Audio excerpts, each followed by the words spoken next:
The Kawhi Leonard punishment saga continues. Or I guess is continuing to ramp up. We're still kind of waiting to see what will happen or won't happen. There's a lot of differing opinions on how this is going to be handled, but there's growing thought that the trade will go through with Leonard to the Raptors, but to kind of what we alluded to in the last episode when we touched on Kawhi a little bit is like, how do you punish him then? Because the Raptors aren't in the wrong here. So that creates a bit of an issue on how you can punish Kawhi Leonard if the trade goes through.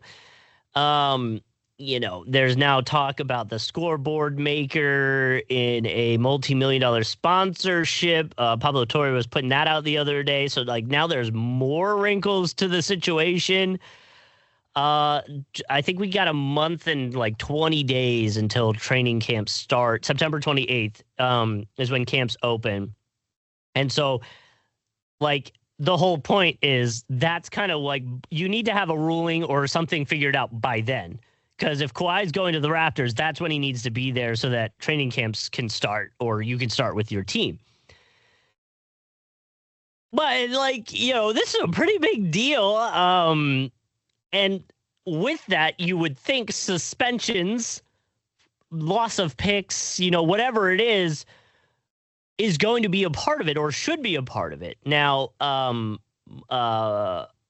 Sportsnet came out and said that apparently suspension is potentially entirely off the table because punishment for, this kind of, I don't know, cap illusion, I guess, was negotiated by the NBA and the NBPA.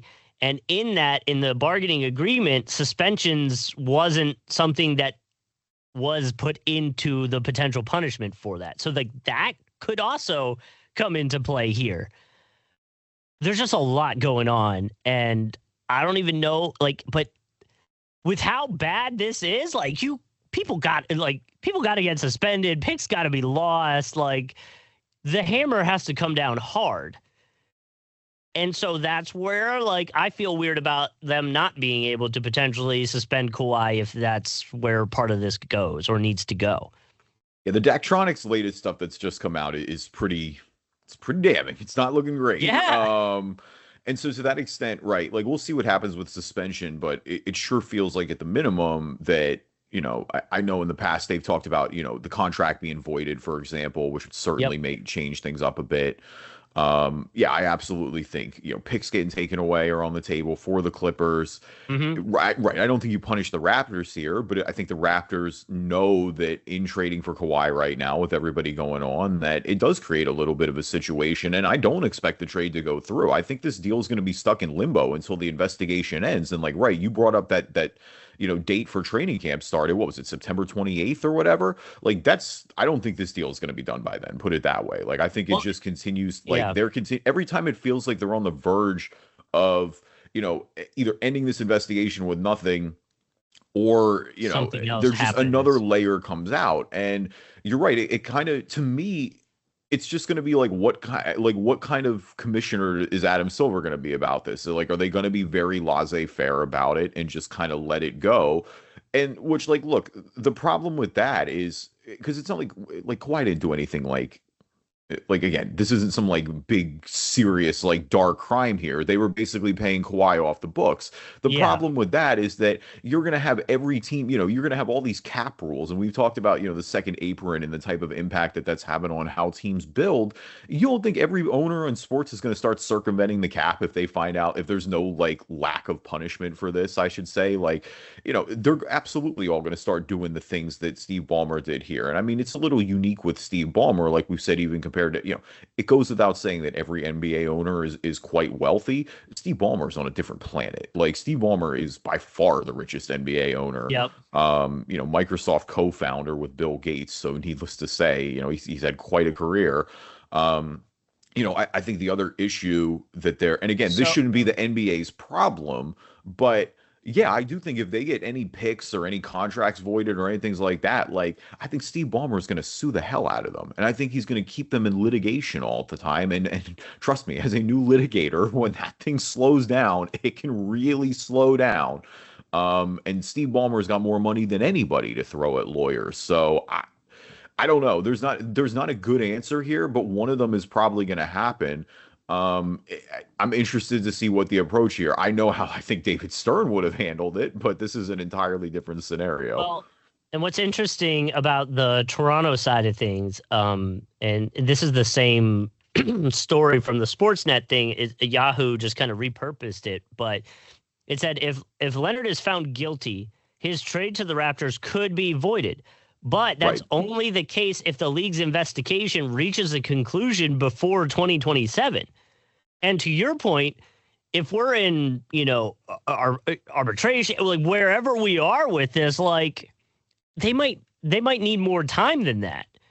And so then that could create a whole nother wrinkle if by the time they figure out, yes, they're guilty of this, Kawhi's already got a year under his belt back with Toronto. Like, what do you even do at that point? So, I mean, yeah, this is a lot more like of the legal side, your world, than anything. It's a Saturday. I'm supposed to be free. But it is a weird situation that, do you think the Clippers wanted to do this trade to potentially throw this wrinkle in there to add to the potential confusion that is I don't trying think to so. figure this out? I don't know. I'm not giving them that much. Like I don't think they're trying to pawn Kawhi on the Raptors because they see a suspension or anything like that coming. Like I understand why they made the trade, but I think they might make whoever's going through the legal process have to speed it up, potentially miss things, or maybe let the punishment be less because they need to get a ruling in. I wouldn't put it past them if they're out here working around the salary cap, getting sponsorship deals with billboards and stuff. Like, I don't know, man. It feels like anything could potentially be on the table. It's such a muddy situation now that there's a trade involved and there's a potential timeline on when they need to come out with a ruling. Yeah, and I mean, once you got the second one, like, listen, if you had the first one, it's fine. Second one's crazy. The second one is crazy. There was the story too about like the involvement with the soccer team in Rhode Island. Yeah, and right, like that's what's going to happen. I don't know. Well, I mean, and I wonder is like, not saying this is the case, but like, are we sure this is the only instance of a player getting this kind of off the books type stuff? mhm. Are we sure? Because I don't know. Like, There's a weird world where this actually works out really the best. There's a world where the best case scenario is Toronto in all this, where if the league voids Kawhi's contract, he becomes a free agent. Toronto doesn't have to trade for him. They're not giving up any of these picks. And then you convince Kawhi to just sign there as a free agent. And like, oh, by the way, I mean, I don't know, maybe, with Brandon Ingram, maybe it's a little awkward now where it's like, hey, maybe we just try to figure something else out. But hey, it's like we get to keep all our assets. We get our picks. We keep Grady Dick. Like, that's a pretty sweet scenario. I'm not saying that's going to happen, but like, yeah. There's a world where it's like the Raptors come out of this and the better than everybody. It's so weird. It's such a weird situation. And I can't, like, when it first came out, I didn't foresee a situation where we were waiting for this long for some kind of ruling. I mean, there are a lot of levels, a lot of wrinkles to it. So I get why it's taking so long, but it's like, man, we're still waiting. We're seeing. Yeah. Well, Kawhi's doing damage control too. Like he's got a new agent now. He's, his uncle is all of a sudden out of the picture. And it's like, his uncle Dennis has been involved in everything according, in all these negotiations, even going back to initially when he signed with the Clippers. And I remember when he was rumored with the Lakers for the longest time. I don't know, Justin. Either way, like there's certainly a lot to be uncovered here, and given the rate of just Pablo Torre's at, I keep waiting. I was like, man, what's he got next in the tuck? Like, where's it? Because it feels like he's hinting that there's almost still a smoking gun out there, and it's like, because that's going to be the big story in all this is it's going to be, what did the Clippers directly give to Kawhi? What was the listen? You needed all to match up, and I mean, listen. It's all there. Is somebody going to be able to prove the links?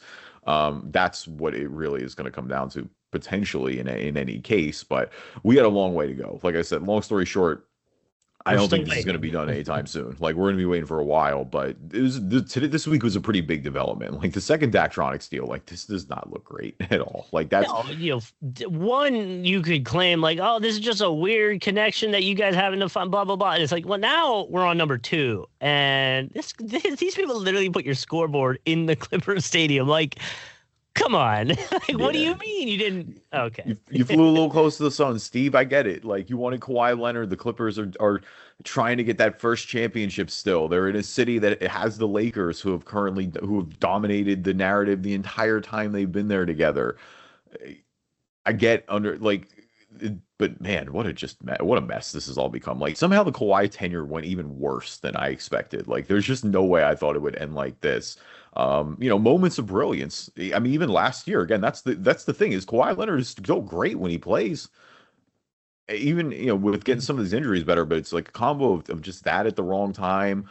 Obviously, the way the SGA trade is played out now with all this mess that's going on with potential more punishment on the table, it's just like man, you don't even got a title to show for it. Like if you had a title to show for it, at least it'd be like, hey, all right, like yeah. this is kind of though. I would wonder if they won a title, if they won potentially like that would be the interesting Could case. that Like be you a void whole that new title, level? That could be a whole new level of it. I mean, but we will not know about that one, for better or for worse. you mentioned flew too close to the sun, so I looked it up. The Sun Stadium is 5 hours and 47 minutes away from the Clippers Stadium. Thanks, Yeah. Ingress. I appreciate it. 359 miles. Really, actually, surprisingly not that far, but yeah. No, I mean, yeah, you it's just listen, quick drive through the desert. It's not too bad. Mm-hmm. You can listen to the Driving Dish NBA podcast while you're driving through the desert. Welcome, everybody. My name is Kevin Rayfuse. We'll give you some hydration, hopefully, as you're fighting out there in the desert, something like that. Joining me, as always, my co-host, Justin Kuzart. Luka needs to average 32 points per game for the next 4 seasons to be able to potentially pass Jordan's career average of 30.12 points per game. And this Reddit user points out that's actually insane when you consider there was 2 seasons of Jordan at Washington where he wasn't scoring like that much. So yeah, I mean, crazy. He was still scoring like 20s. It wasn't like he totally felt like he didn't have that 9 points per game season. Like he was still Jordan's tenure on the Wizards is always undervalued, mostly just because it was weird in hindsight. But he was still like he dealt with some injuries in the second season, and like Mike wasn't obviously prime Mike in his career, but like Jordan was still good, man. Like he was averaging 20 points. I gotta pull this up. I was actually gonna pull it up too to see where he was at with it. Michael Jordan stats with the Wizards. All right, here we go. So 2 years with the Wizards, he averaged 20 points in the last season and 22.9 in the first season, which was 2001-2002. I mean, yeah, man, but you compare that to his 28, 29, 30, 26, so it is. I mean, it was a decent, almost 8-point drop, in the 3 years he was gone / retired. Yeah. Well, I mean, he's 38, 39 years old at this point. I mean, that's the biggest argument for Bron, dude. And again, I don't want to go down this route, but like, that's the biggest argument for Bron is that Jordan had, after he was 29 years old, he had the baseball year and then comes back and wins 3 titles, obviously is brilliant during that time period. But then like he had 3 years off and had the Wizards years at 38 and 39. It's like LeBron has played the entire time and is still playing older. What's crazy about Jordan, though, and I didn't realize this till we're in there, in every year that he played, except for 2, he was getting MVP votes. Yeah. His last year and then his second year, 85, 86.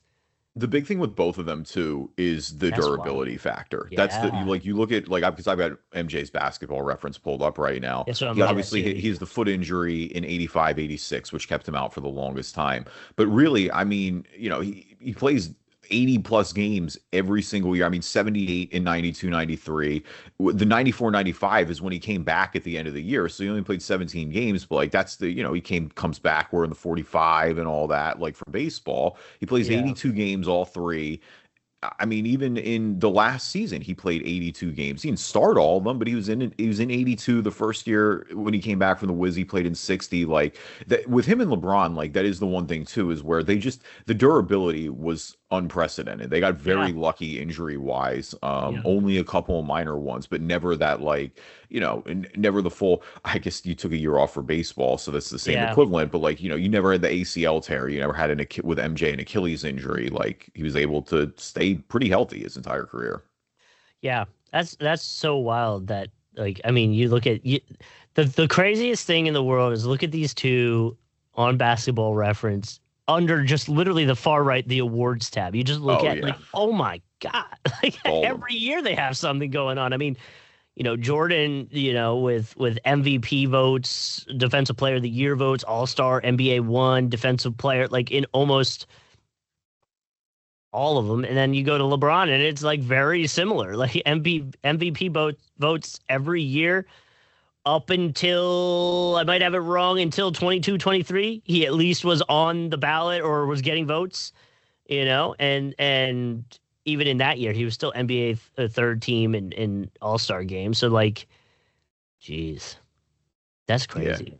Yeah. I mean, you're right. You go to the top. LeBron has almost 500 more games played. I mean, he's almost played 10 years longer. Well, and their playoffs are pretty similar too. That's the thing, is like the amount of playoff games they play too is pretty. I mean, like maybe less now with LeBron and the Lakers, but like obviously all those Cavs in the finals runs, the Heat were going to the finals every year. The early Cavs teams were certainly in the mixed conference finals or later every single year.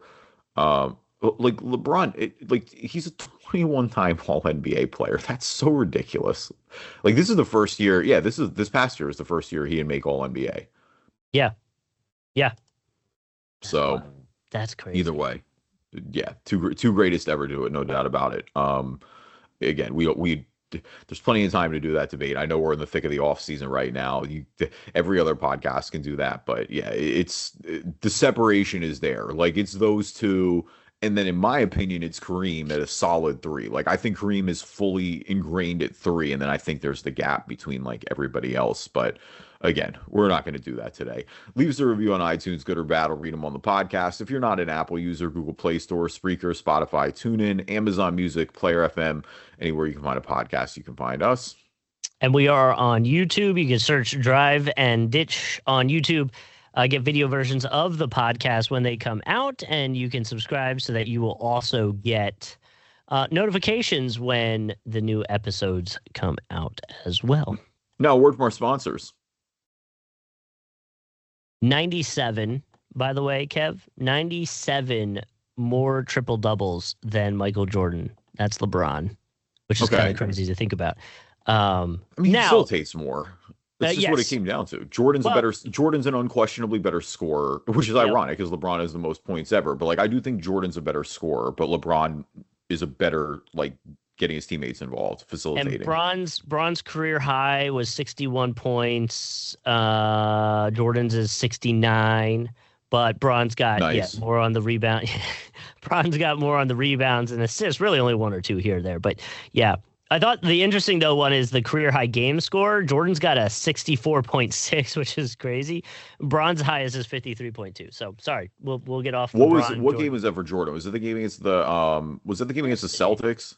Let's see if it'll show me. Hold on, it does have a link on it, but Sports Reference is taking a second to open up. It might not. 64. Okay, here it is. It was March 28th of 1990. It was an overtime win against Cleveland, 117-113.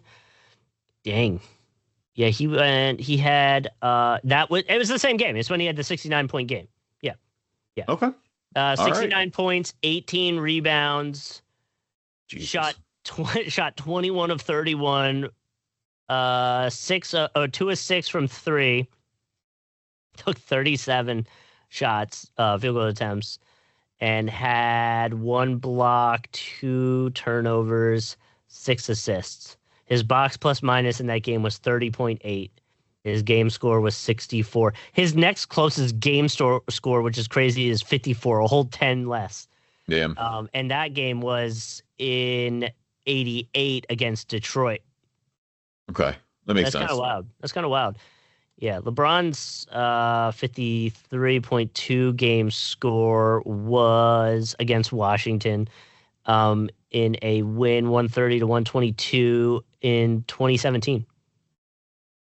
And he was 11 rebounds, 57 points, 3 steals, 2 blocks. But his box plus minus was only 20.1 on that one. So fun to compare.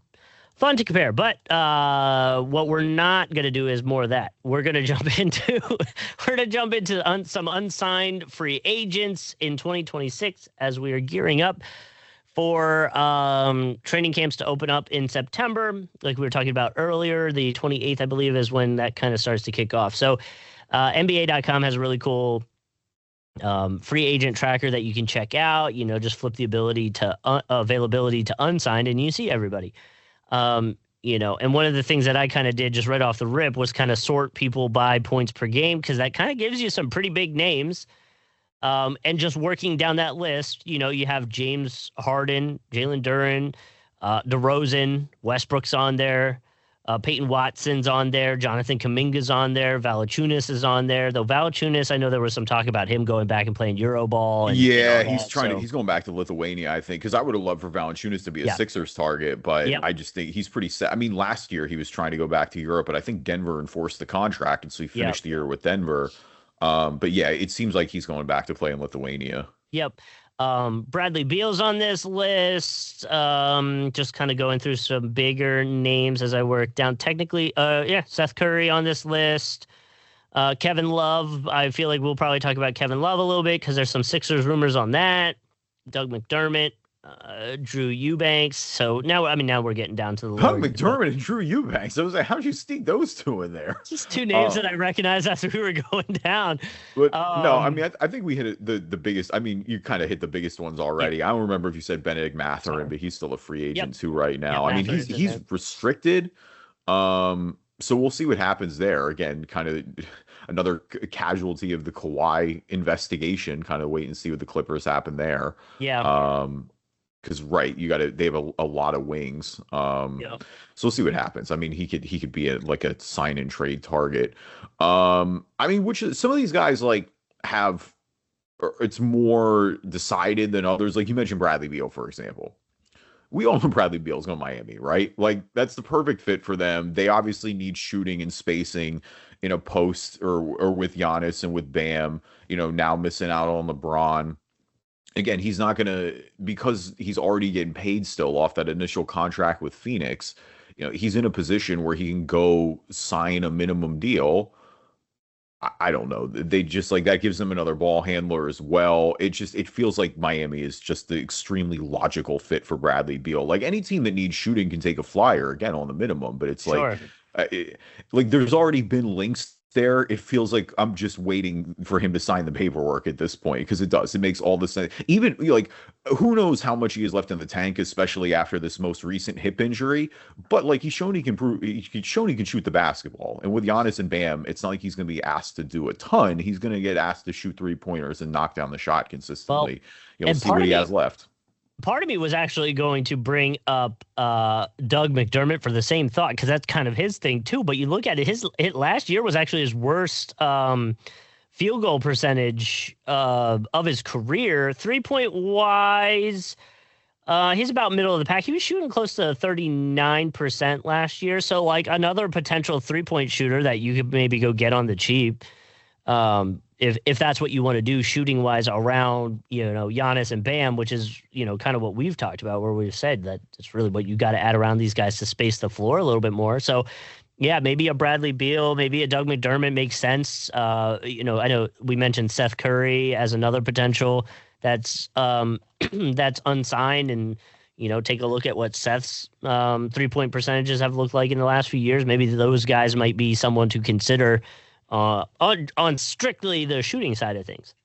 Yeah, no, 100%. Especially if you can get them cheap. I mean, that would be the biggest part, right? Well, yeah, and I think it will be cheap. So that certainly allows his like signing to likely happen Would quicker than you? some of these other guys. I mean, and I guess the question I have for you at that point is: would you prefer to go get Beal, or would you rather go get like a Seth and a Doug and probably, be able to have like a lower pro? Like Bradley Beal comes with the name. You know what I No, mean? I'm taking Bradley Beal. Yeah, Okay. no, it's Bradley Beal's upside is still so much higher than those other two. It Sure. may not work, but like it may not work with those other two as well. Like I agree. they've been in the league a long time. Like I'm not, Bradley Beal's obviously ceiling was always much higher than those Sure. two. So Yeah, I think I I'm get going to it. take this swing there any day of the week and just hope that he's a little bit left in the tank again on a smaller role. I get Um, it. I mean, the Heat are linked to DeRozan as well. I mean, the Yeah. other teams that have been buzzing, according to Shams, with DeRozan wise, are the Nuggets, the Cavs, and the Wizards. I mean, he's again a little less because he's got 10 million from the Kings after getting waived. Um, he hasn't been off the bench. Like he's obviously been a starter. Is he okay going into the bench role? But like DeRozan again has been a consistent scorer. Any team that's been looking to add a punch off the bench. Um, Again, we talked about durability a little bit earlier too. DeRozan's been pretty consistently playing every single year.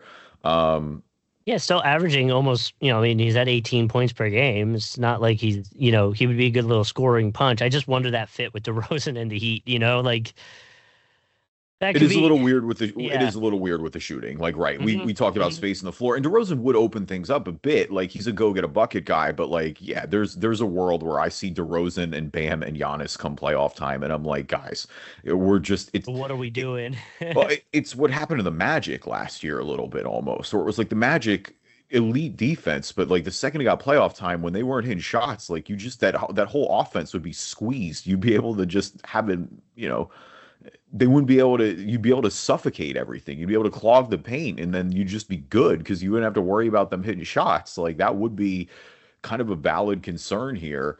I mean, Washington is intriguing, given everything that they've got going on.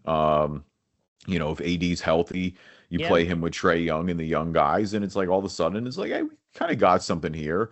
The Nuggets would be interesting too. I don't know what because the Nuggets kind of disappointed me a little bit last year. Like I thought the Nuggets were going to be back in contention, and they weren't at all. Yeah. Yeah. So DeRozan would be an interesting shakeup of things there. But I'm also just like I don't know. My downside of DeRozan is I haven't seen him play on a winning team really in a long time. Um, those Chicago teams weren't winning anything. Yeah. The Kings obviously weren't winning anything since he went over there. I don't know. Those Spurs teams were never super competitive when he was in San Antonio. Like if he's coming off the bench, it's a different story. But you know, I don't know. Am I leaning on him to play heavy minutes in 2026? That's a good question. Yeah. No, I agree. I'm curious to see where he goes. What about what about James Harden? I mean, I think Harden's going to go back to Cleveland. I don't really think there's going to be too much. I mean, especially once LeBron was out. Like, I think Yeah. you got to wait to see how that plays out. Cleveland. The report came out this week that LeBron only met with Cleveland basically and met with their leadership and ownership. Um, they were over the second apron last year. That's their biggest thing. If we're reading off the court tea leaves and stuff like that too, Donovan Mitchell just got married. Harden was there. Congrats to Donovan Mitchell and Coco Jones. Congrats to Hallie as well. Halliburton. I saw they got married like the same weekend because I saw Halliburton in a clip of 50 Cent at his wedding, and I'm just like, oh, That's so hey, funny. how about Yeah, that? you see the video of Brunson staring down Jalen Brown Yeah, at yeah, the yeah. It wedding. was funny. Yeah. I love it. I love Yeah, it. that was that was at Donovan Mitchell's Yeah, wedding. the Mitchell's wedding. Yep. No, every indication in the world has been that Harden's going to go back to Cleveland. And like, look, I know it ended on kind of a sour note with Harden just getting torched in the Eastern Conference Finals, but I think you also go, hey, this team, went the furthest they have last year. Harden is who he is at this point, but I think Cleveland is just committed to it. If they're going to reach their ceiling with this team, I think it's going to involve James Harden and not bringing him back, especially after you moved on from a guy like Darius Garland. Like that would Yeah. be pretty disappointing here, but we'll see what the number looks like. I think that's probably the biggest question at this point. Um, But yeah, I mean, I fully anticipate him being back in Cleveland. I don't think there's going to be any like last minute drastic shakeup there where he doesn't. I just think, yeah, it was the waiting for the LeBron saga to get figured out. Harden, it was like, look, it's fair to say that Harden was the plan B here, but um, like I said, I don't expect anything too crazy there. He also got that misdemeanor gun charge he was facing dismissed. So, pretty not bad week. Good work. Good times. We got through it.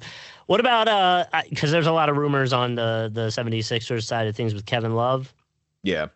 Do you like it? Do you hate it? I mean, what do you think? I mean, of course, the natural chemistry with LeBron makes sense. And I think if Kevin Love's playing a backup role as a big, coming off the bench, I certainly don't hate it at all. I don't know how feasible it is right now, mostly because there's just not a roster spot for him. Like the way the Sixers roster is currently set up, you've got a Dembono on the roster who is still young, still on a rookie contract. You brought in Ariel Hukporti from the Knicks, which it seems like they're pretty intent to give him the backup center role and give him some minutes here this year. And so, Kevin Love would be the fit there. But again, I just don't. They're already there once we have KCP. Like KCP was the last spot. I don't know who you're really gonna like move, I guess, to be able to get him in somehow. Yeah, like I don't know who you're gonna move to get him at. And that's the big question. We got a special guest. We in might the have a studio special last guest. minute. I'm sending him on a quest. I would say if it's our Miami fan, that'll be good timing. It is. I don't know if there's any. I need him to get headphones so he can hear you. So we were going to check. Oh yeah, all right. So we'll stay tuned on that. We'll see if we get a Carlton appearance here on the podcast. That would be always welcome and electric. I feel bad. I don't know how long he was standing there. I don't know how long he was there. When I looked up, he was in the window, and I'm like, oh, hey. No, but I'm interested to see. I mean, I think Utah also just in general with Kevin Love, like they could have moved on from him last year. I think they like him in that veteran role, kind of being the mentor guy off the bench. Like, right. He had a good thing going. I don't think they're going to rush to move on there. I don't know if Kevin Love to the Sixers happens. I guess my point is I think it's going to happen more in the middle of the season than it's going to now. I just to the roster spot. Like I don't think there's a spot. And I do think like backup center is probably the biggest spot that the Sixers need to address looking at this roster. Yeah. But I'm also just at the same time, I don't think they're gonna fix it with Kevin Love right this second. Like I don't think that's gonna be the option there. Yeah, I think it's like the pretty pick to potentially do, to your point, the chemistry with LeBron a little bit is probably where some of that's coming through. Of course. I mean, that's the whole deal with KCP, right? Like Kentavious Caldwell-Pope coming over, that's strictly the LeBron ecosystem signing. So, so then do you want to tell me why the Miami Heat are going to be trash next year? Please tell me right now. No, right on time. So Carlton, you want Bradley Beal on the roster next year? Not at all. Would you prefer them go get see, that's what I'm telling you. I think, would you prefer just go get shooters like Seth Curry? Who else did I say? I can't even remember the name now. You brought up Seth and Doug McDermott. Yeah, like Seth and Doug. I probably would. The thing with Bradley Beal is, does he have to, first of all, can he stay healthy? Yeah. And then there's the ego thing. Like, is he going to constantly try to prove that he can get back to, me. Yeah. That's what I'm saying. Like, if you go get Seth, you go get Doug, like, they're not doing that. They'll just shoot the three. Yeah, They'll just space the floor. I don't know. That's part of why I was thinking those two might make a little bit of sense. But again, I get the Bradley Beal allure. Yeah, I get the allure. And I feel the same way with DeRozan. It's just like, do we really want a mid-range? Like I like him better in the 6-man role, DeRozan, with his game. Yeah. No, that makes sense. And that kind of you got right into my next question. I was going to ask you about DeRozan in that sense too. I mean, would you worry about with him spacing because he's obviously more of a mid-range guy? Would you worry about his spacing with Bam and with Giannis? Is that a concern for you, or do you still think he can get the buckets off the bench? So I would love him off the bench in the role that Jaime Jaquez just left, where it's your team. You come in the 6-man role and you run the offense basically. When the guys are taking a break, you take over. Yes, that's the more the role. I would love him for that. But does DeRozan? We've seen him not want to take pay cuts. Will he then take that role? Yeah, I mean, that's the question. I mean, like I said, he's getting $10 million from Sacramento off the current contract that he had there. But I mean, yeah, that's certainly going to matter too. I mean, let's go full Miami here for a sec. Obviously, Carlton's here. I got to ask him these questions now. So like with Giannis, with Bam, with the post LeBron, I know Norm is moving on.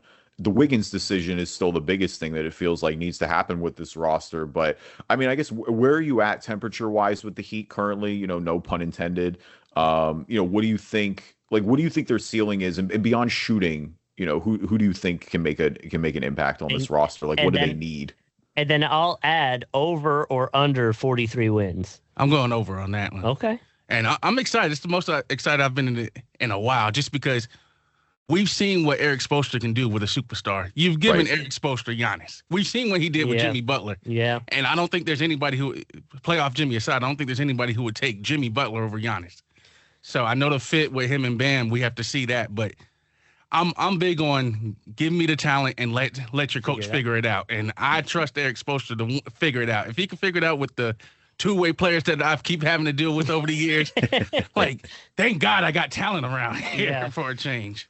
No, it's exciting. To me, though, it feels like Miami is like maybe a year or two removed from making like a real push at it, if that makes sense. We think that, but did we guess the Knicks or the Pacers the previous 2 years? Like, I definitely have you guys as the favorite, but we've seen injuries. We've seen weird things happen in the East for the past couple of years. And I would say right now, at least, according to the books and stuff like that, the Sixers aren't the favorite. It's still Knicks. The Knicks should be. The Knicks are the defending champions. They should. You should give them, and they have the consistency. That's the biggest thing with the Knicks is the Knicks are bringing the whole roster back. And I would say yes if it were any other combination of players that the Sixers have. I'd agree with you if it wasn't like four guys that could potentially drop 30 on you. No, listen. I'm here. Like congratulations. The Sixers. Yeah. Mike Gansey changed my life. Experience the having LeBron on your team. First of all, you can tell your kids, your grandkids, hey, I got to watch LeBron James play for my team. They're arguably the best player. Jordan, LeBron, whatever you want to say, you can't say that he's not arguably the best player we've ever seen. We were just going through his accolades compared to Jordan's in terms of just awards they had throughout the. It's crazy to compare that side of it. Like, right, when you just look at it that way. Accolades that they have on both of them. I mean, every year multiple awards or multiple nominations for awards. It's just LeBron's been doing it like almost 8 more years. Right. And he's still, it's not like the Jordan on the Wizards that we which like is to what joke we just about. talked about. We just talked about that too. So Carlton, what we were talking about is they were pointing out that Luka needs to, for the next 4 years, average, was it 32 points per game to be able to pass Jordan's career points per game average. And they were pointing out it's crazy when you consider that because of Jordan's 2 years with the Wizards, where it was a little bit less scoring. So. That is insane, but I can't wait for you guys to experience the LeBron experience. It's not even LeBron. LeBron is LeBron. The only thing that's going to frustrate y'all, especially you guys' podcast, is the LeBron fans who aren't Philly fans. Because have you seen those videos, by the way? No, I haven't. There's a guy that's like, what was the guy who signed a contract? He said, he's a LeBron fan becoming a Sixers fan. He held up a contract that said, I will have cheesesteaks. I will be a fan of the 76ers for at least 4 years. So, in theory, in 2 years of LeBron's gone, we got him for 3 more. He's like, I will go, I will go in the city. I will go to an Eagles game and all this stuff. I'm like, you in for a rude awakening, sir. Those fans are so annoying. Because here's the thing, when LeBron came to the Heat, everybody, it's sort of like what the Lakers fans just dealt with. They were Kobe guys. We were D-Wade guys. So when there's a bad game and you have people who's not Heat fans and they're blaming Wade, it's just like, hold on. And here's the thing. And here's the thing, with the Sixers, I guess technically we have that with Maxey / Embiid, but you know what I mean? I don't think it's on a different level. A D-Wade type of situation or a Kobe situation. Embiid not being healthy is the biggest thing. That's the biggest part, if this is 4 or 5 years ago and this is Joel's team still, then maybe. But I think now with the injuries and the just acceptance that Joel is largely going to be. I mean, I don't think anybody on this roster expects Joel to be the number 1 guy at this point, or LeBron for that matter. I've always said, Carlton knows, I said this in our Orlando group chat, if it's going to be, if this team is going to win, I think the 1 and the 2 are going to be Tyrese, and it's going to be Jaylen Brown. Like, they're going to be the guys who do this every single night with honestly a little, and because even on nights where we say, oh, LeBron and Embiid might be the 3 and 4, shoot, if VJ Edgecombe gets going, he may very well be the 3 on some nights. And I will say, though, like, I'm curious who is the number 1. Like, I think this is where it'll be a little different. I think Sixers fans, before LeBron got here, will want it to be Maxey. I hope it's Maxey. I think even LeBron fans, outside fans, even from the national chatter, think it's going to be Jaylen Brown. I'm just curious how it kind of rolls out. Like, I mean, each night it could be different, but who's that, like, overall over season number 1 guy? Homegrown is Maxey, which is why I think Sixers fans would say Maxey. Right.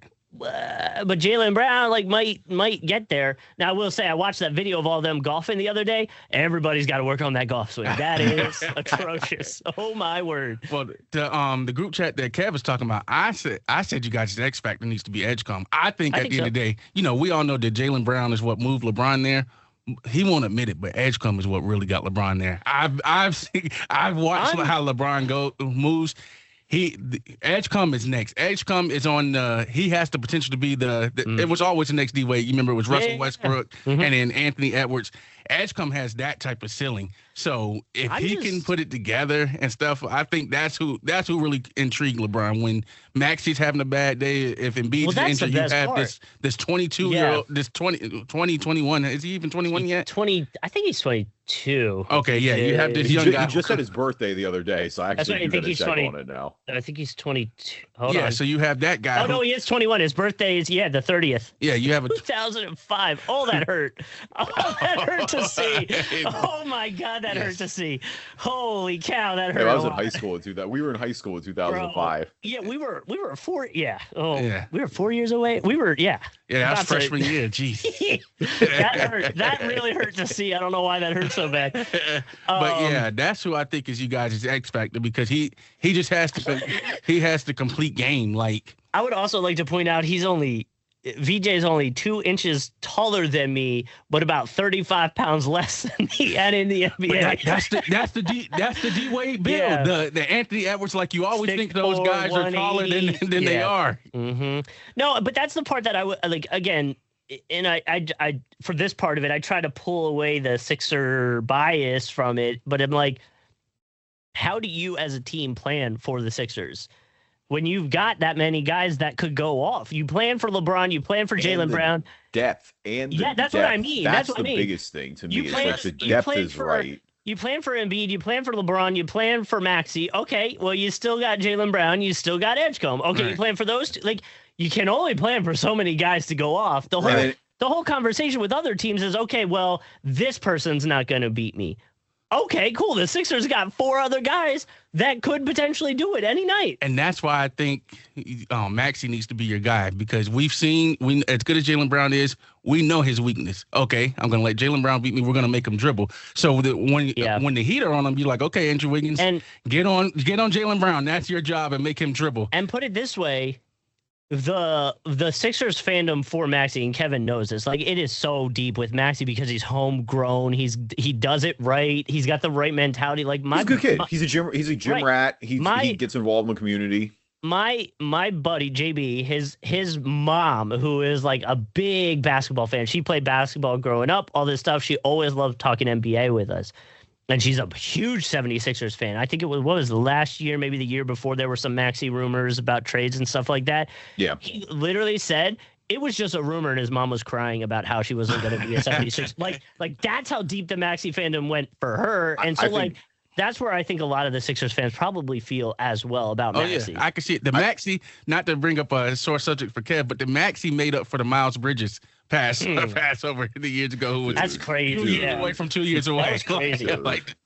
The worst Sixers trade of my life. That thing never made any sense ever at any given point. I think Maxey is more beloved than Embiid. I think I don't even think that's a controversial take anymore. I would argue at this point the city, everyone, there are people that are frustrated with Embiid in the city, and I don't think all of it is fair, but I think there are people who are more with Maxey. No, Maxey can do no wrong, and it's crazy because even when Maxey is a bad night, it feels like he still gets the pass for it. And Embiid, though we love him, he does like kind of butt heads with the city at times. Like even in the playoffs last year, he was talking about like, you better show up. You keep saying this stuff, nobody shows up, and it's a Knicks game we're playing. You know, like that's some of the stuff. But that I didn't take that as butting with the city. I take that as frustration that there's a zillion Knicks fans in our arena, which like I understand. I also think that you know, there are different economic factors there. Like it's literally cheaper for Knicks fans to come down from New York and catch a playoff game in Philly than it is to pay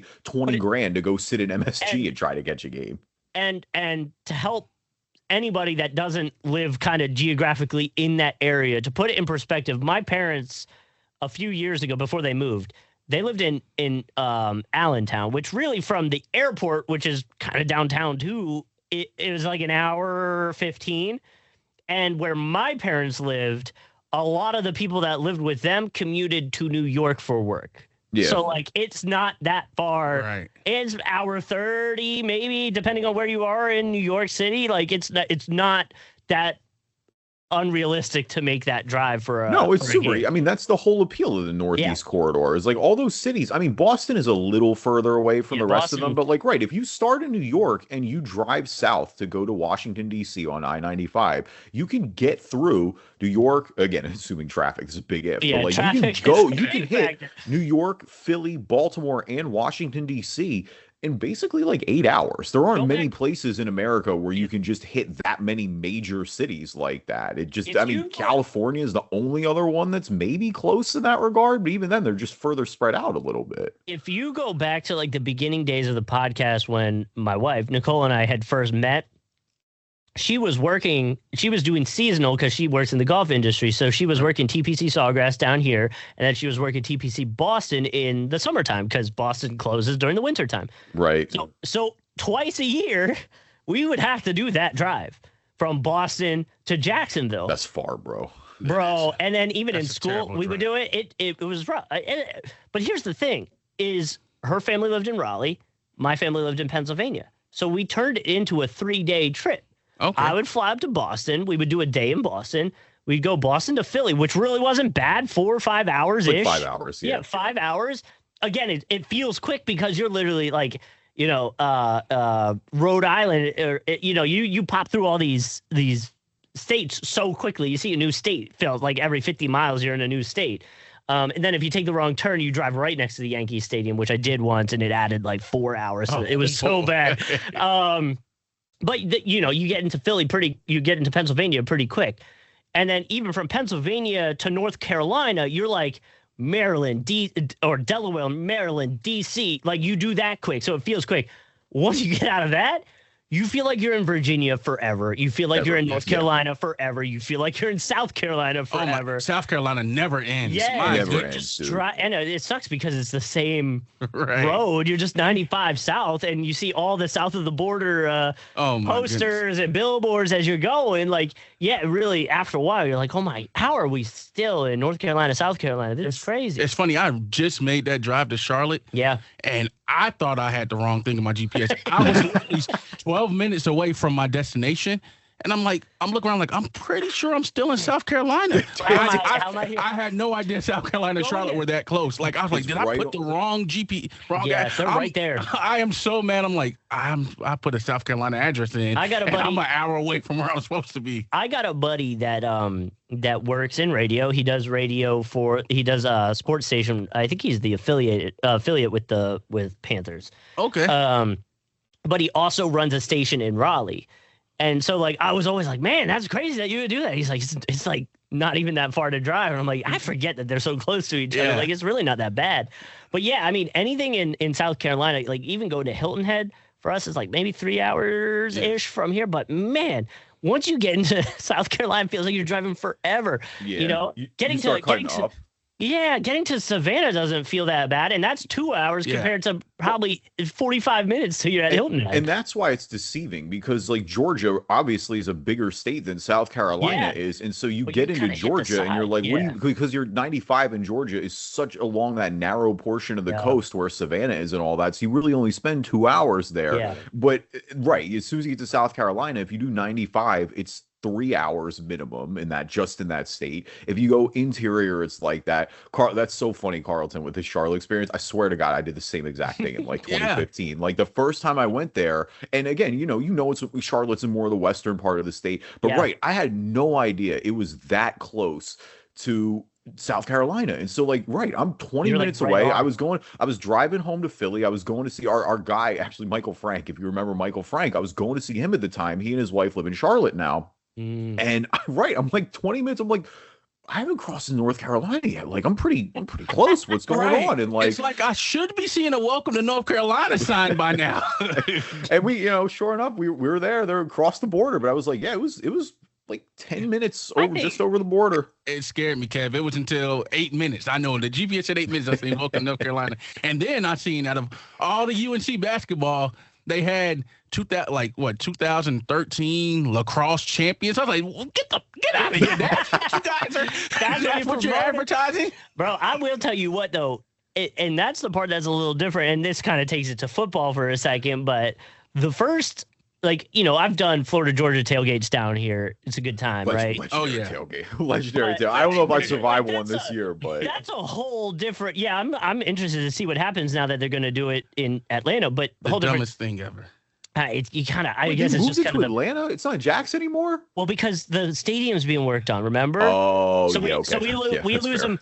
We're technically only losing the Jags for 1 year, but we have to lose the sports game, the college game for 2 because the only way they can split it evenly is do one up in Atlanta and then I think one in Orlando, so that both teams still technically get like a side advantage. And then, that makes sense. And then they're coming back. Well, I said it was so stupid because I think that why not just give them 2 home games then? Why not make one in Athens and one in Gainesville? Like, wouldn't that have just made the most sense? It should have just been a home game. I don't know why, but I guess because I think, and I do remember Brent telling me this, from Action Sports Desk, him telling me that the worry was if they go to the schools are going to see how much that game generates. And it might not come back to Jacksonville. Yeah. Is that a secret? I don't know. But so like that tailgate's on a whole nother level because of how popular that is. It's always Halloween weekend. Like it's a big deal. It's a whole thing. So fun. It's usually the we used to lose an hour of sleep. Yeah, and you would come in at 4 or 5 in the morning and be like, "What? No, I technically lost an hour, so I would have came in earlier." But the only other time I had a college tailgate experience where I was like, this is awesome, was when I was at an NC State game. And it's because you could leave at halftime and go back and tailgate for a few minutes and then go back in. I was like, you can leave? You can leave and go back? Literally, halftime, not even halftime hit the last like they had it down to a science. The last minute 25 of that second, everybody's making the exodus. You're making a move so that you can get to the car, so that you can get 2 beers in before you walk back. That was crazy. I was like, this is awesome. And they're like, that's how we do it here. And I was like, I can get behind this. This is Florida, cool. Georgia. The last time I tailgated Florida, Georgia, and Justin, this was you. This was your cruise tailgate. You guys are all set up, and I remember I had to park because it was outside of the stadium. It was by Everbank. It was right in downtown Jacksonville, and I had to park all the way over. I'm talking like closer to like Bay Street, right by like the heart of downtown, like by Chamblin's and the square and all that, well before Maxwell House.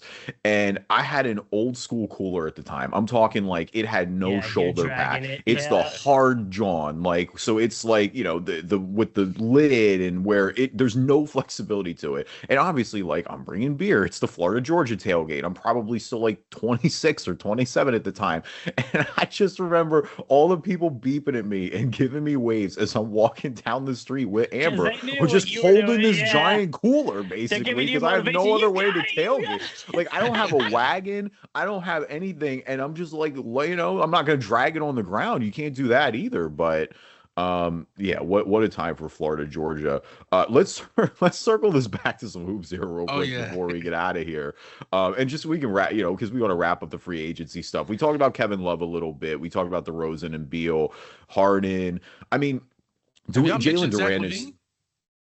Zach, I think, is on a team. No, he's on there, but there's rumors of buyouts. There's the Kings are talking about buying him out because I don't think you can't move that contract. That contract is so bad. Nobody wants that at this point. I mean, there are a lot of teams I feel like should still take a swing on Levine, though I will admit, like, That's who I want. Yeah, You I mean, want Levine? Yeah, that's Spo feels like a guy who would get the best out of Levine, and I mean that's the biggest thing with the Heat. Like Carlton, you said it earlier, but I mean, what it all comes down to with the Heat for me, and any credit that I'm going to give them for this to work is based off Eric Spoelstra. If there is a coach in the league who is going to make this team get the maximum out of it and figure that spacing out, it's Spo. I think he'll get the best out of these guys, like you said, he always does with the superstar talent. It's just going to be about the supporting cast. I do think Levine makes sense. Again, I think Spo is the type of guy who would getting out of him, because the question with Levine is, it's just like, hey, has any of this ever translated to winning habits? Like, they'd have a clear ceiling in Chicago. I loved that move for Sacramento. When Sacramento got him, I thought that was a great type of pickup, and they were worse than ever. And so there's a little bit of downside there for that, but I'd be interested to see if he gets a look. But if you compare, by the way, if you compare DeRozan and Levine stat-wise, like they're very similar except for the three-point percentage. I mean, and I kind of remember people making those comparisons back in the day. So there's at least that. But I mean, it's other than three-pointer, there are pretty much neck and neck on almost everything. Yeah. I feel like the Heat are waiting on either him or Clay. One of those two will be in the Heat uniform. Be yeah, three-point shooter wise, that would be the way to go. Yes. Yeah. And Clay would have no expectations there. So that's the big, in terms of like, I don't think he'd be expected to do any heavy lifting. So that would help at this point. Like, you just need the shot to fall more than anything. Yeah. With Jalen Duren, I still think he's going to go back to the Pistons with Duren. It's just like the weird restricted free agency market, like almost the way it was last year, where you had, I think of Josh Giddey, for example, and then into a lesser extent, Quentin Grimes, where it just went well into the summer.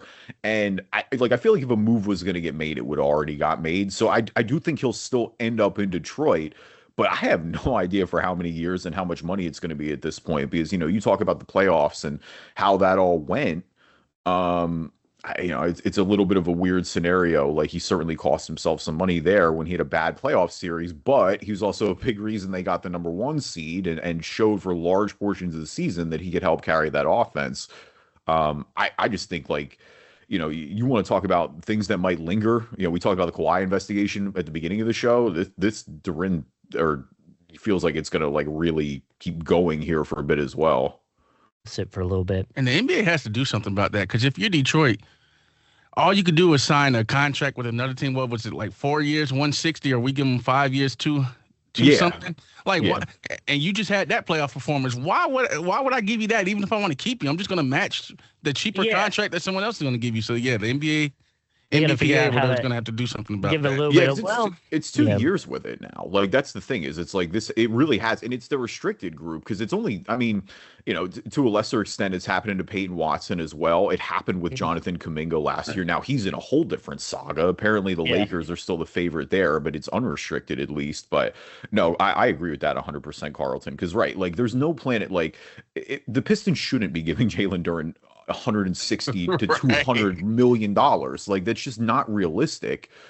But like, there needs to be some sort of gap between the true superstar guys and the middle of the tier guys. But like, he should be still getting a ton of value here. It's not like he should be getting, he shouldn't be banished to signing these 1 year high value deals where you can't get any like leverage here either. So bring back good contracts, man. It's like the NFL, where if you have a young quarterback that shows a little promise, you have to give him a ridiculous contract. Right. That's kind of how it is. Because it's the same way with Chet. Like, Duren has to send Chet a Christmas gift, by the way, because the only reason why we're not killing him more is because Chet played even worse on a bigger stage. But like, both of those centers are going to get paid ridiculous amounts. Like, yeah. And Chet already at least got his first big deal. So in that sense, like, he's locked in, where it's like, this was Duren's breakout year. And now you have this like large question kind of looming over it.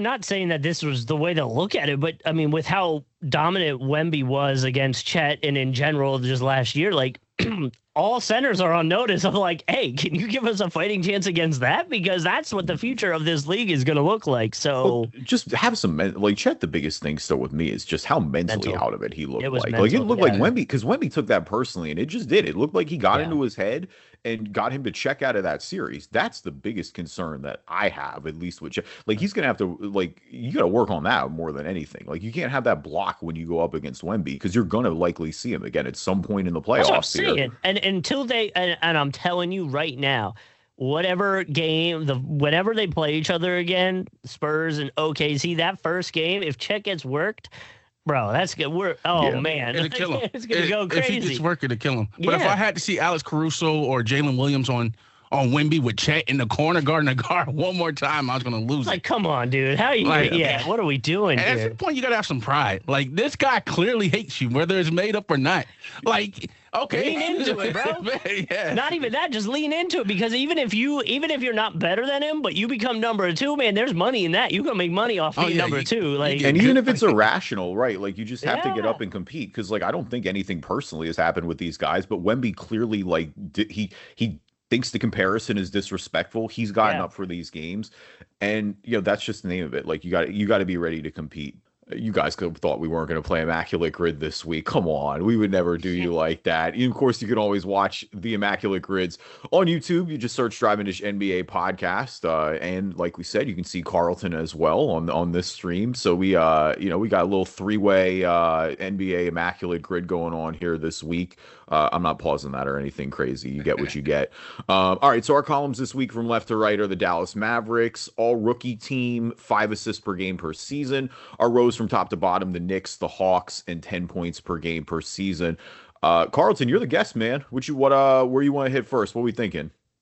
We want to go for the less obvious, right? Because with the Knicks and Mavs, obviously Brunson we got flex Jr. knowledge a little bit. Yeah, Brunson. I didn't even think of Brunson. Yeah. Brunson and Hardaway Jr. are going to be high. Let's see. Kristaps Porzingis works there too. Yep, he'll be high. Yeah, he'll be high. Brunson's got to be one there. Although honestly, Kristaps was probably all rookie with the Knicks, right?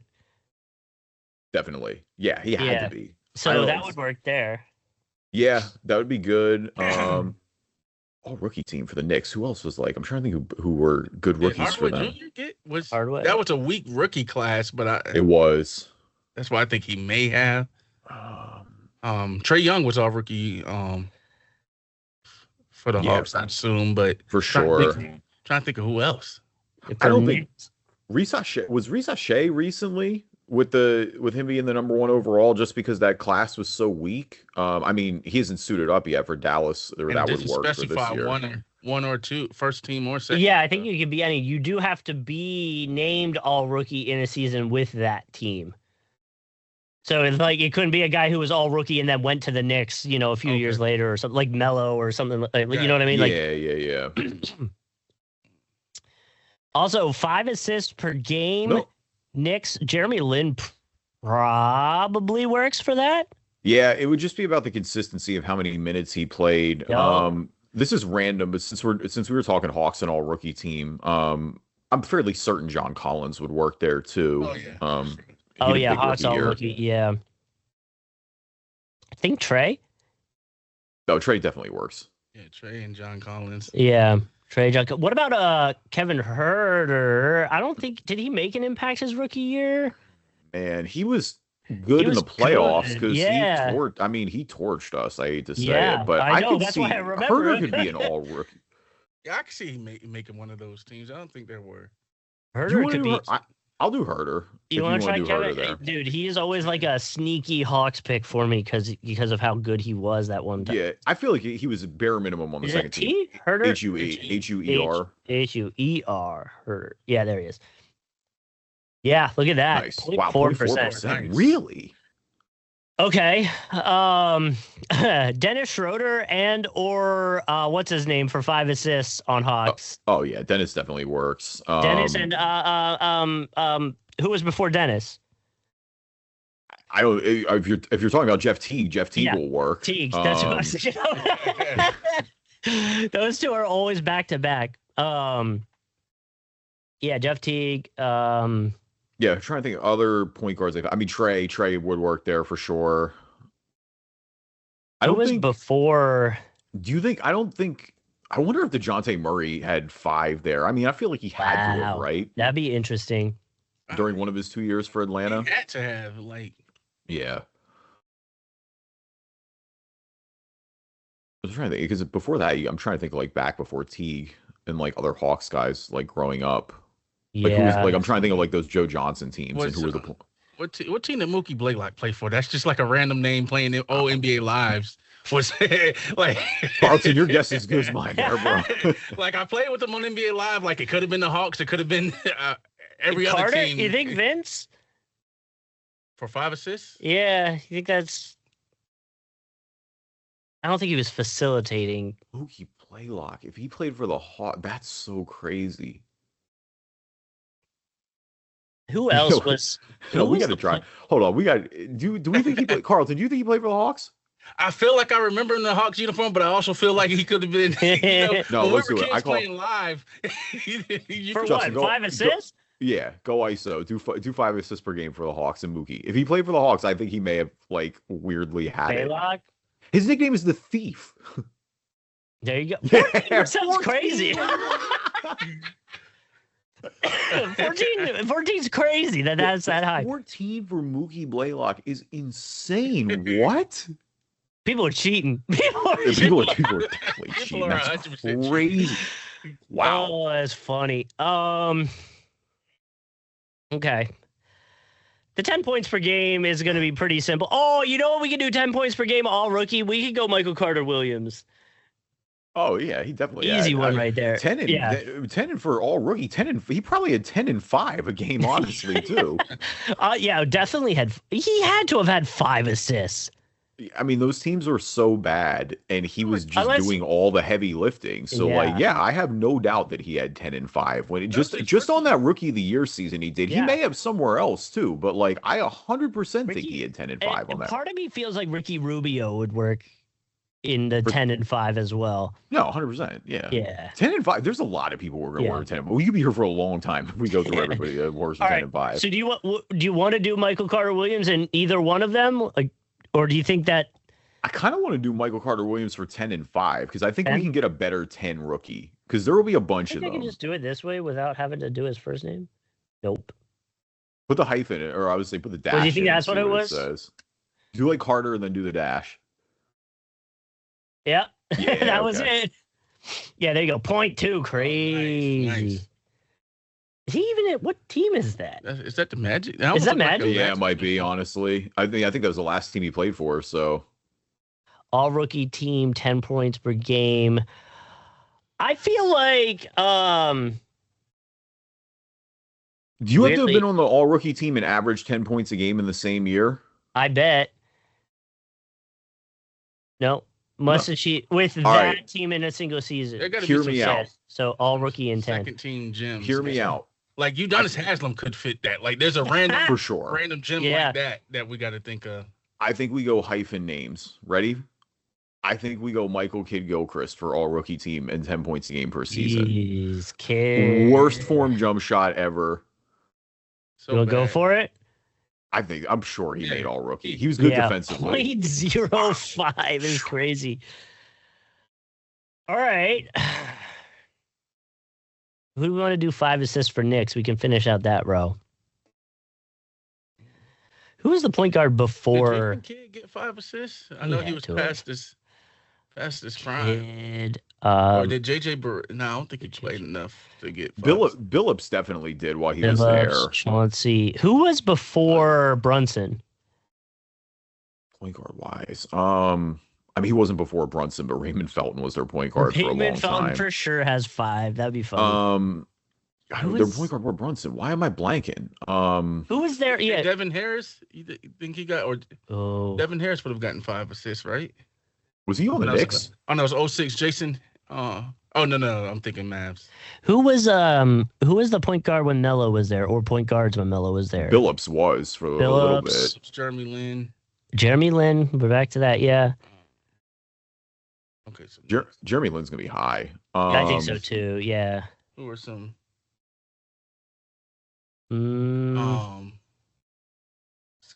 What's the point guard they love so much?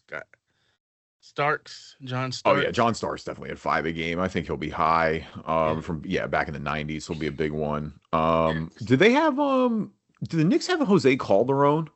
Oh, I think they Did? Calderon seems like one of those players that play for everybody but like 3 teams. I I know. feel like the Knicks. Calderon could be a good one. He was just older when they had him. That's the problem. It's like Kid, where it's like if he was in his prime, there'd be no doubt about it. But like, I mean, Marbury probably had 5 a game, but I think Marbury's going to be high. Did they have? Oh no, the Knicks had. When do you think Steve Francis had 5 assists per game when he played for the Knicks? Shoot, It was real late in his career, and that's the problem again. Is it's like I don't trust it enough. Who was a big man? There had to be a passing big man that we're not thinking of that could get assists. Like, yeah, I'm trying to think beyond. Well, Loki, did Towns have it last year? Towns could probably get close. He got close for sure. He had some. Melo probably doesn't have 5 a game, right? I don't think he does. I hate to say it, but I don't think he does. Yeah.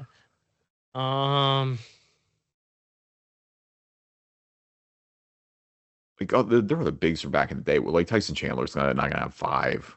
I don't think Porzingis would have in his rookie year. Chandler would work for Knicks, Mavs, right? Wilson Chandler. Yeah, Wilson Chandler would definitely work for Knicks and Mavs. Yeah, that whole Melo trade. Yeah, I feel like a lot of those guys. Felton works too there. We talked about Felton a little bit ago, and I feel like we use him a decent amount. But Felton works for Knicks and Mavs for sure. Felton works there. Yep. All right, Knicks and 5 assists per game per season. Like, I don't know why I'm blanking on some of their non-famous. Like, I'm trying to think of like the post-Melo, like in the bad eras, for like lack of a better term. Because everybody who's decent on a New York team gets hyped up. So yeah. I think of random jerseys you'll see. Yeah, go back 10 years from right now. So 2016, who was the point guard of the Knicks? No, I know. It might have been harder. No, he was more of a 2. Because like even with because those teams had like. Do you think RJ Hardaway Jr. and stuff. Do you think RJ Barrett had 5 in a season for the Knicks? I don't feel good about it.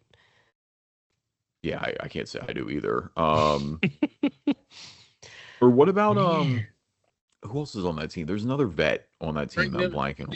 Nilik, if I could say his name. Ntilikina. Oh my God. I forgot about that guy. Wow. What D Rose was probably too late to get 5 for the Knicks.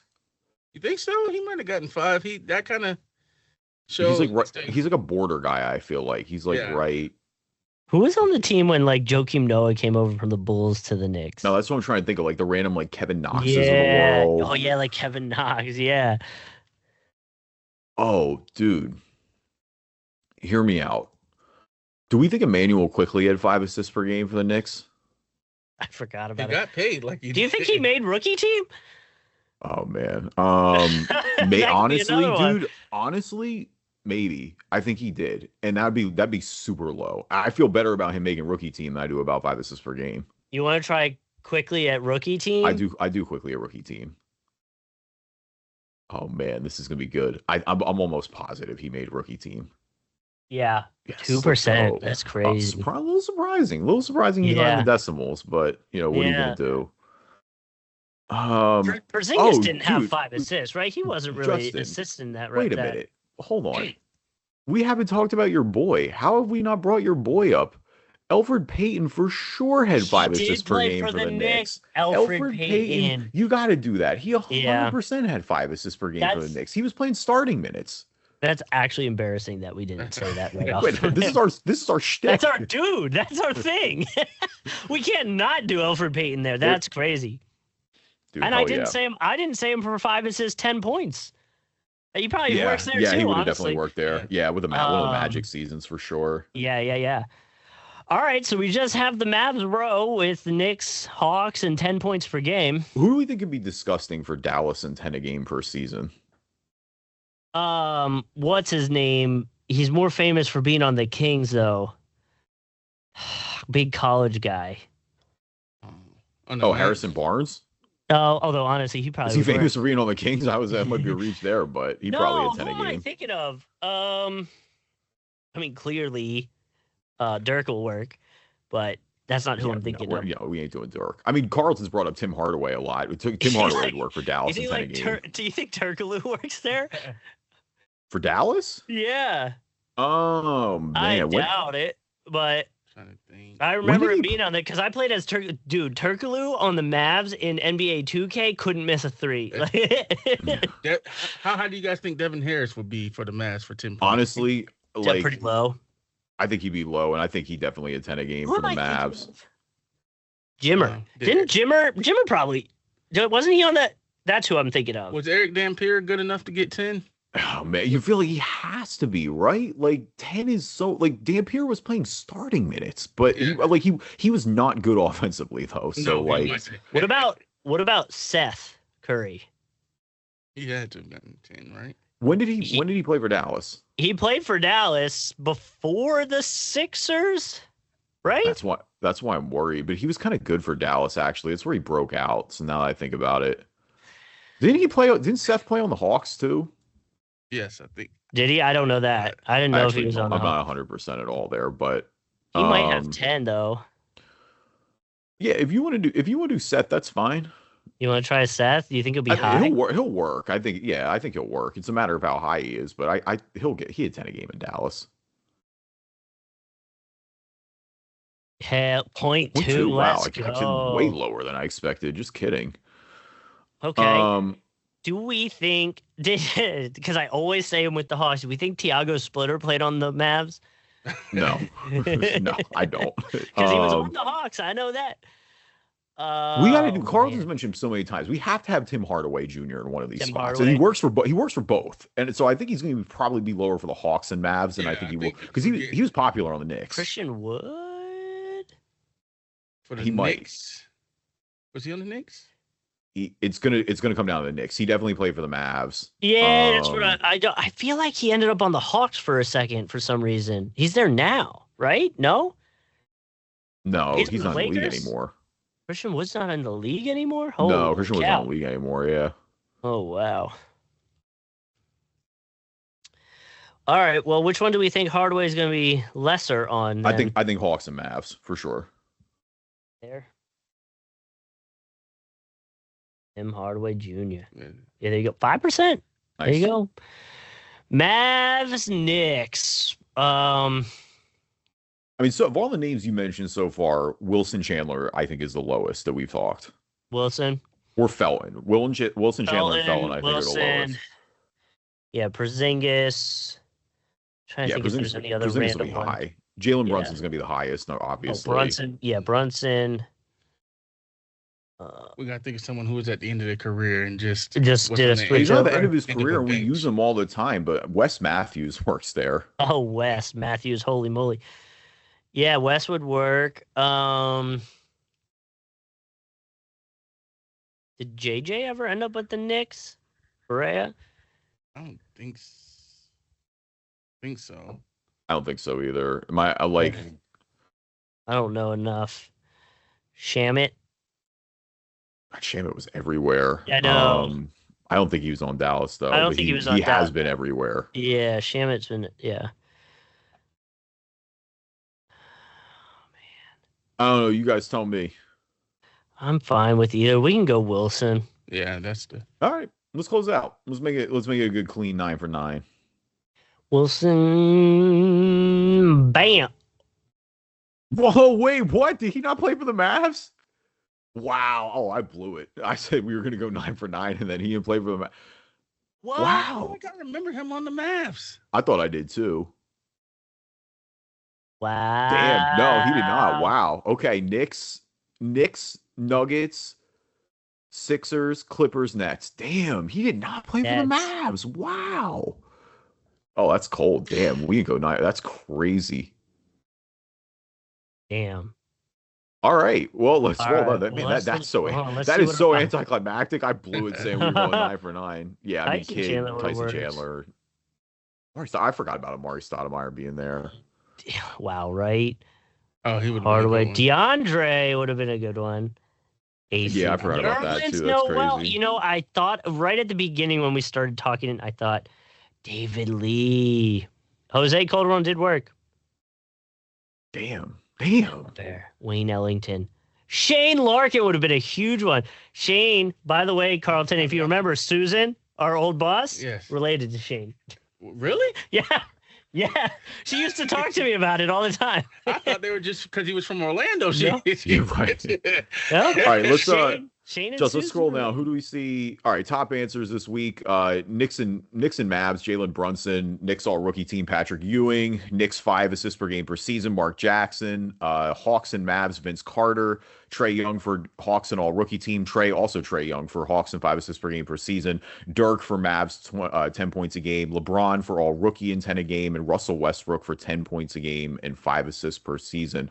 We want to do our grid one last time. Just brutal miss on the Wilson Chandler. That's crazy. Knicks and all rookie team, we got Emmanuel Quickly. Knicks 5 assists per game per season. Alfred Payton, Tim Hardaway Jr. for Hawks and Mavs. Kevin Huerter for Hawks and all rookie team. Mookie Blaylock for Hawks and 5 assists per game per season. Seth Curry, Mavs 10 points a game per season. Michael Kidd-Gilchrist 10 a game and all rookie team. And Michael Carter-Williams for 10 a game and 5 assists per game per season. Thank you everyone for listening to this episode of the Driving Dish NBA podcast. Appreciate you guys as always. Appreciate our guy Carlton KB hopping in, joining us. We love a surprise Carlton appearance. That's always the best.